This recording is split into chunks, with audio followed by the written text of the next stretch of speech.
चलिए दोस्तों, आज हम त्रिकोणमितीय अनुपात के बारे में थोड़ा सा जानेंगे।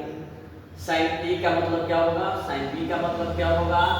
साइन ए cos ए tan ए, ए के हिसाब से हम ए कोण के हिसाब से सभी भुजाओं के अनुपात के बारे में हम जानेंगे क्या होगा। तो साइन ए बराबर क्या होगा,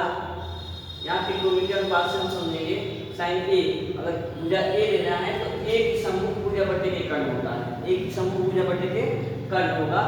और ए की समूह भुजा बीसी है, बीसी है तो बीसी और कर्ण है एसी, तो बीसी का मान क्या होता है, लंब, लंब पी से और कर्ण को एक संस्कृत किया जाता है, इसलिए लंब बटा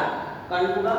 और cos ए का ए की संलग्न भुजा, संलग्न मतलब जो सटा हुआ भुजा हो ए के साथ में, तो कर्ण के बाद एक सटा हुआ भुजा ए के साथ में क्या है, ए बी है, और कर्ण एसी है, तो ए बी का मान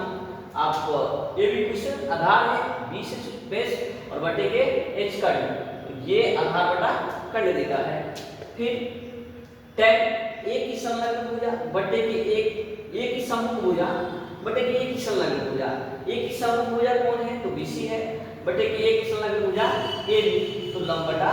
आधार इससे आएगा हमारा। फिर cosec ए इक्वल टू कर्ण बटा के ए की समूह भुजा, ए की समूह भुजा, और एक कर्ण क्या है हमारा, तो कर्ण एसी है और एसी के है, ए की समूह भुजा कौन है, ए के सामने वाली भुजा को समूह भुजा बोलेंगे, और यह बीसी है, बीसी एसी यानी कि कर्ण और बीसी बटा के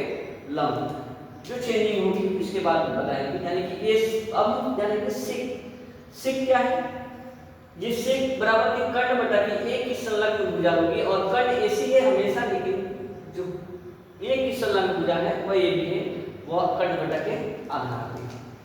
फिर कॉट ए की संलग्न भुजा बटे के ए की समूह भुजा, ए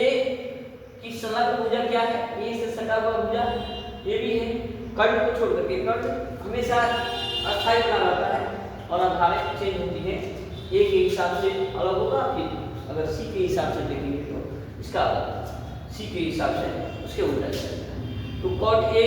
की संलग्न भुजा बटे के ए की समूह भुजा, और ए की संलग्न भुजा ए भी है और ए की समूह भुजा बीसी है, इसलिए आधार बटा ये लंब। इसी पर हम आधारित क्वेश्चन आपको आगे बताने वाले हैं, कैसे त्रिभुज के अनुपात हम ज्ञात करते हैं इसके बाद।